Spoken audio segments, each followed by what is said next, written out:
कि what is peace. दुनिया के अंदर लोग पीस ढूंढ रहे हैं। हर आदमी चाहता है कि मुझे शांति कहीं मिले। अगर हम अपने आप से लड़ना कम कर दें तो मुझे लगता है पीस तो वही है। तो पीस तो कहीं थी नहीं, ढूंढ रहे थे हम इधर उधर, है अपने पास ही।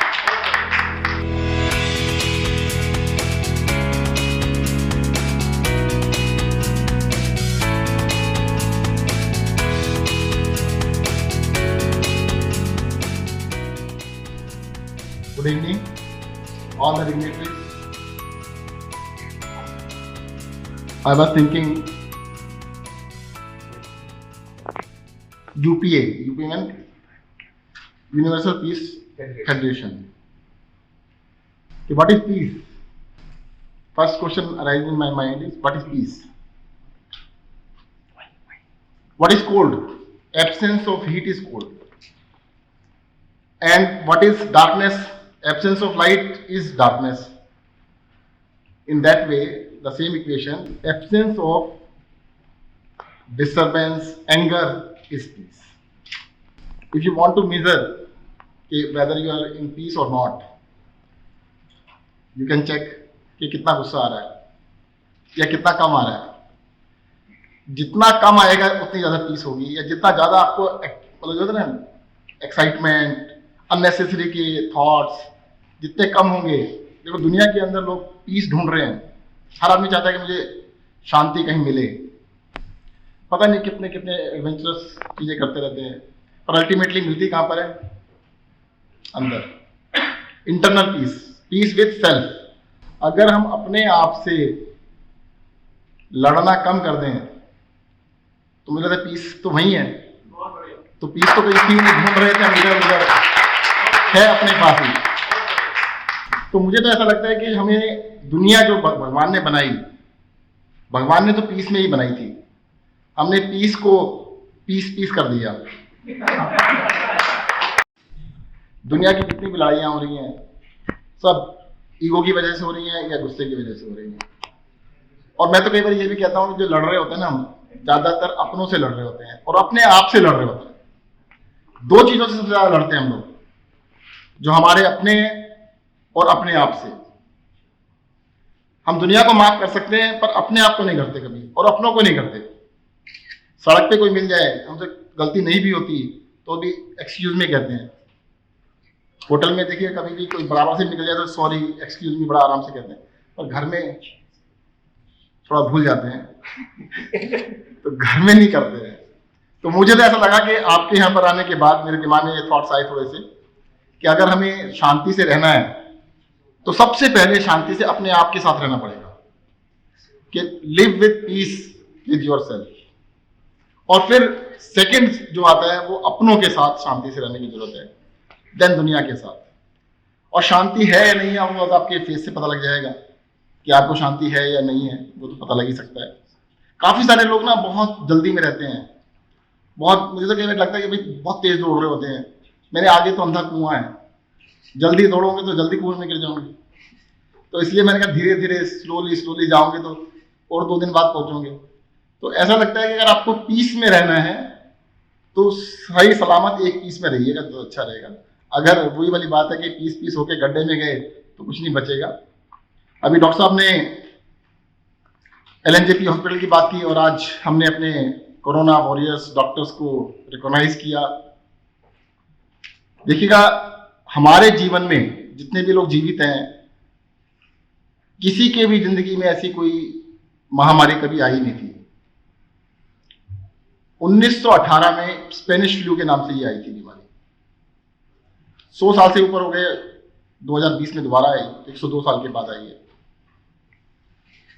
किसी के पास कोई तैयारी नहीं थी, किसी को पता नहीं था, इसका कोई प्रोटोकॉल नहीं था कि ऐसे करना चाहिए ऐसे करना चाहिए। तो सब कुछ ऑन द जॉब सीखने की जरूरत थी, कर करके सीख रहे थे। क्योंकि LNJP का जिक्र किया तो शुरू में LNJP हॉस्पिटल में जब स्टार्ट किया गया तो बहुत रेजिस्टेंस था। सबको ऐसा लग रहा था कि ये अस्पताल में इसमें क्यों स्टार्ट कर रहे हैं। तो मैं पहले दिन वहां पर गया तो काफी सारे यंग डॉक्टर्स थे, उनसे बातचीत की तो पहले तो उनको बड़ा आश्चर्य इस बात का, मैं खुद था वहां पर।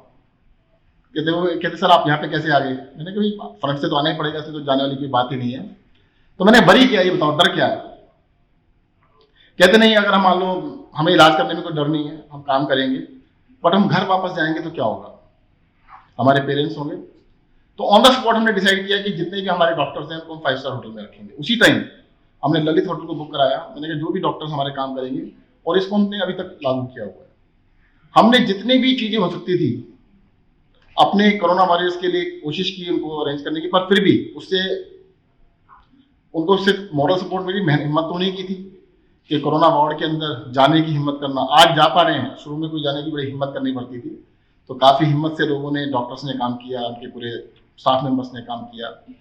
और मैं ये कह सकता हूं कि दुनिया के अंदर जो कोरोना की लड़ाई है, उस लड़ाई के अंदर हिंदुस्तान काफी आगे है। उसका कारण ये भी हो सकता है कि हमने उनकी गलतियों से कुछ सीख लिया।